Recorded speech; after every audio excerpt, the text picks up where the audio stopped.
Hi hello welcome to post 360. నేను మీ మురళీరాపల్లి. జగన్మోహన్ రెడ్డి గారి పైన విషం కక్కటంలో నెంబర్ 1 ఎవరంటే ఏబిఎన్ ఆంధ్రజ్యోతి ఛానల్. ఎందుకంటే నేను ఒక థంబ్నెయిల్ చూసా. ఆ తర్వాత ఆ థంబ్నెయిల్‌కి వరుస పెట్టి చూసుకుంటూ వెళ్తుంటే నాకు పిచ్చెక్కిపోయింది. వరుస పెట్టి కేవలం జగన్ లిక్కర్ కేసు జగన్ జగన్ జగన్ జగన్ జగన్ జగన్ జహ్మే చేస్తున్నటువంటి మా ఏబిఎన్ రాధాకృష్ణ గారు. ఎందుకంటే మామూలుగా లేదు పరిస్థితి.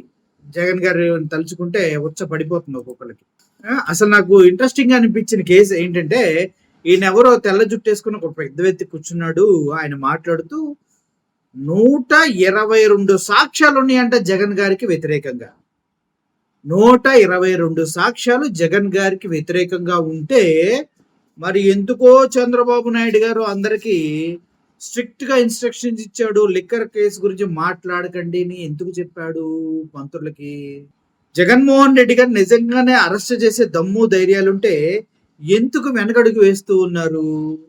అంటే హైకోర్టులు సుప్రీంకోర్టులు క్లియర్ గా చెప్తున్నాయి కదా, ఇందుట్లో మాకు రాజకీయ కక్షపూరితమైనటువంటి అంశాలు కనిపిస్తూ ఉన్నాయి. ఒకవేళ అవే గనక ఉంటే తీవ్ర పరిణామాలు ఎదుర్కోవడానికి సిద్ధంగా ఉండండి అని పోలీసులకు వార్నింగ్ ఎందుకు ఇచ్చింది సార్? నాకు అర్థం కావట్లేదు. అంటే ఏపీఎన్ ఆంధ్రజ్యోతి స్టూడియోలోనే మీ అందరికీ 128 సాక్ష్యాలు ఉన్నాయనేసి తెలుస్తుందా సార్? ఇదో ద డిబేట్ అంట. ద డిబేట్ ఏం డిబేటు? 128 సాక్ష్యాలు ఉన్నాయి.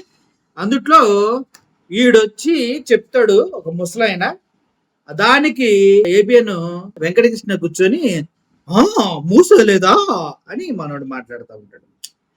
ఒకవేళ అన్ని సాక్ష్యాలే ఉంటే జగన్మోహన్ రెడ్డి ఇంతకాలం బయట ఉంచుతారు మీరు?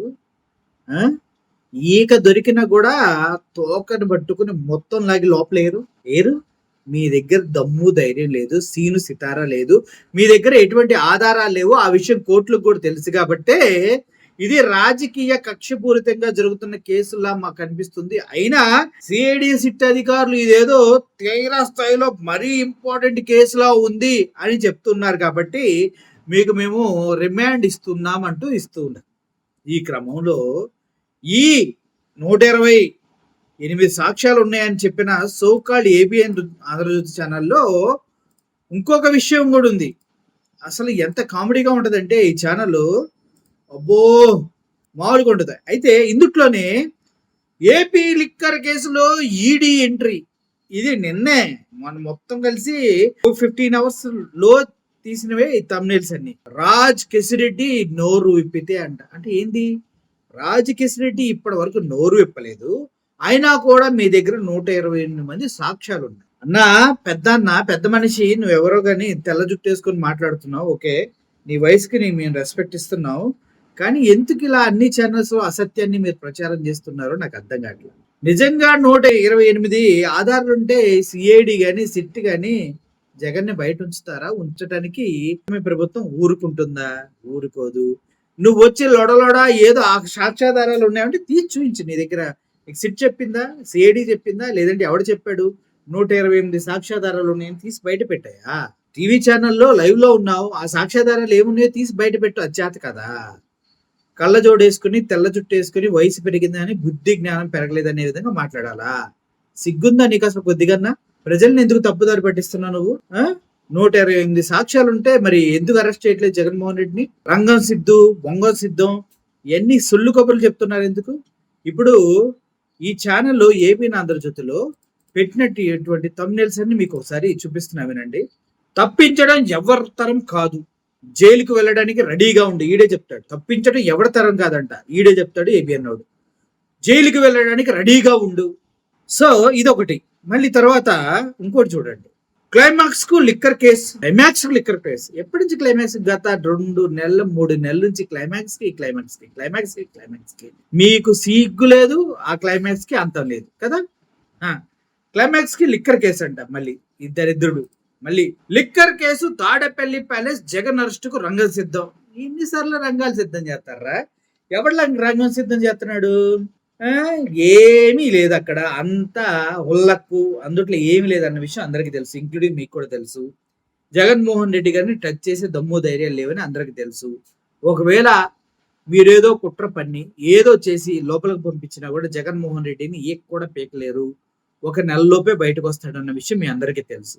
అయితే మీ అందరి బాధ ఏంటంటే పంపించాలి అని. ఒకవేళ నేను ఈరోజు ఇంకో డిబేట్ చూసా, జగన్మోహన్ రెడ్డిని అరెస్ట్ చేసి లోపలేయకపోతే కూటమి ప్రభుత్వం ఫెయిల్ అయినట్టంట. సిగ్గులేదురా, తప్పు చేసిన తీసుకెళ్లి అరెస్ట్ చేయకపోతే కూటమి ప్రభుత్వం ఫెయిల్ అయినట్టు. అలా అయితే ₹2.49 కరెంటు కొన్న జగన్మోహన్ రెడ్డిని పొగడాలి, ₹4.60 కరెంటు కొన్న చంద్రబాబు నాయుడు తీసుకెళ్లి జైల్లో వేయాలి. తెలుసా విషయం నీకు? తెలీదు. నెక్స్ట్ ఇంకో తమ్ముడు, ఏపీ లిక్కర్ కేసులో ఈడీ ఎంట్రీ, రాజకిషన్ రెడ్డి నోరు విప్పలా ఇప్పడో దొంగతనంగా సంతకాలు పెట్టిద్దామన్నా చేయలేదు. 128 సాక్ష్యాలు, జగన్ కు జీవిత ఖైదు. అబ్బా, జీవిత ఖైదు. నాయలుగలంతా ఒక చక్కగా చేస్తారబ్బా. Jagan Tihar jail get ready, పీక్కోండి వెళ్ళి. జగన్ నెక్స్ట్ కు డేట్ ఫిక్స్ అయిందా, వెళ్తే వస్తాడా? ఈడికే డౌట్. మళ్ళీ ఆఫ్ నాలెడ్జ్ చేసుకుని తయారవుతాడు. వీడికి వెంకటకృష్ణ గడికే డౌట్. మళ్ళీ ఇదిగో ఇట్లాంటి సొల్లు. జగన్ అరెస్ట్ కు రంగం సిద్ధం. మళ్ళీ ఇదే ఇంకా జగన్ అరెస్ట్ కు రంగం సిద్ధం. జగన్ వెళ్తే వస్తాడా, జగన్ తిహార్ జైలు, జగన్ రాజకిషన్ రెడ్డి నోరు పెట్టలేదు, సిఐడి రెడీ అయింది, సిట్ దగ్గర ఆధారాలు ఉన్నాయి, ఇది బంగారం ఎక్కడ కొన్నారో తెలిసింది, డబ్బులు ఎక్కడ దాచారో తెలిసింది. ఈ సొల్లు తప్పించి అసలు న్యూస్ ఉందా మీ దగ్గర? ఏమన్నా అసలు న్యూస్ ఉందా? ఎవరు ఎక్కడ ఎంత డబ్బు ఎక్కడి నుంచి ఎక్కడ చేతులు మారింది అని సిట్ దగ్గర సిఐడి దగ్గర లేదురా ఆయన. వాళ్ళే ఏం చేయాలో అర్థం కాక పీక్కుంటున్నారు. ఆల్రెడీ ఈడీకి సిఐడికి ఎప్పుడో హైకోర్టులు వార్నింగ్లు ఇచ్చినాయి. మీరు ఎవడి పేరు చెప్తే వాడిని తీసుకొచ్చి లోపలేయటం కుదరదయ్యా, ఈ సాక్ష్యాలుగా వాడుకోండి కావాలంటే. అరెస్ట్ అయిన వ్యక్తి ఎవడో పేరు చెప్తే వాడిని అరెస్ట్ చేయకూడదు, అది తప్పు అని చెప్పింది. ఇప్పుడు మీరు ఇంతమందిని తీసుకెళ్లి అరెస్ట్ చేసి ఏదో స్టేట్మెంట్లు రెడీ చేస్తున్నారు. అవి చల్లవన్న విషయం మీ అందరికి అర్థమైపోయి ఉండాలి కదా. సుప్రీంకోర్టు చెప్పిన దాన్ని బట్టి అర్థం కాలేదా? అంటే మనకి మాంద్యం బాగా పెరిగిపోయి ఇలా తయారయ్యారా? రోజు లేసినప్పటి నుంచి జగన్ జపం చేయకపోతే మీకు టీఆర్పీలు రావు, జగన్ చేయకపోతే మీ ఛానల్ ఎవడు చూడటం. అంతే కదా, సిగ్గుండాలి. ఆ జగన్ మీద బతుకుతా, జగన్ పైనే ఇలా రాస్తున్నాడు. ఇలా రాస్తేనే బ్రతుకుతారేమో మీరు కదా. ఏం బతుకులు రా మీ, నాకు అసలు అర్థం కాదు. అసలు బ్రతుకులేనా మీది జర్నలిజమా? మీరే పెద్ద జడ్జిలు, మీరే పెద్ద లాయర్లు, మీరే పెద్ద అన్ని బొక్కలో పోసాడు. సిగ్గులేదురా మీ బతుకులకి కొద్ది కూడా? కడుపుకు అన్నం తినేవాడన్నా సోకాల్డ్ ఈ వెంకటకృష్ణే వచ్చిన అతి తక్కువ కాలంలోనే ఇన్ని పథకాలు ఇచ్చిన మొట్టమొదటి నాయకుడు జగన్మోహన్ రెడ్డి అని మాట్లాడి నోరేది. మళ్ళీ అసలు ఆ జగన్మోహన్ రెడ్డి దగ్గర 14 లక్షల కోట్లు 10 లక్షల కోట్లు అప్పు చేశాడని చెప్తాడు. ఇప్పుడు సెంట్రల్ గవర్నమెంట్ నుంచి రిలీజ్ అయినటువంటి ఆర్డర్లో 3 లక్షల కోట్ల కన్నా ఎక్కువ చేయలేదంటున్నాడు. అసలు తప్పెవరిది? అది చంద్రబాబు నాయుడుది కాదా అని మాట్లాడిన వ్యక్తి ఈ వెంకటకృష్ణ. మళ్ళీ ఇంకోడొచ్చి ఏందో వీళ్ళంతా సోది నాయలుగాళ్ళు మనల్ని తింటానికి తయారయ్యారు. అబద్ధాలు చెప్పడం, ప్రజల్ని మభ్య పెడతాం, ఇంకా ఒక రకమైనటువంటి బ్యాడ్ ప్రొపగండాని తీసుకెళ్ళడం జగన్మోహన్ రెడ్డి మీద. అప్పుడేమో 1,00,000 కోట్లు, తర్వాత ఏం బాబాయ్ చంపాడు, ఇప్పుడే మళ్ళీ లిక్కర్ కుంభకోణం అని సోది కబుర్లు చెప్తారు. ఇవన్నీ నమ్ముతా ఉంటాం మనం పెచ్చోళ్ళం. ఇట్లాంటి సొల్ల చుట్టూ సొటారం టీవీ ఛానల్ చూడటం ఫస్ట్ మానేయండి. అర్థమైంది కదా? ఇది చెప్పే దాంట్లో ఒక ముక్క నిజం లేదు. Thank you for watching this video. Mulai signing off. Thank you so much.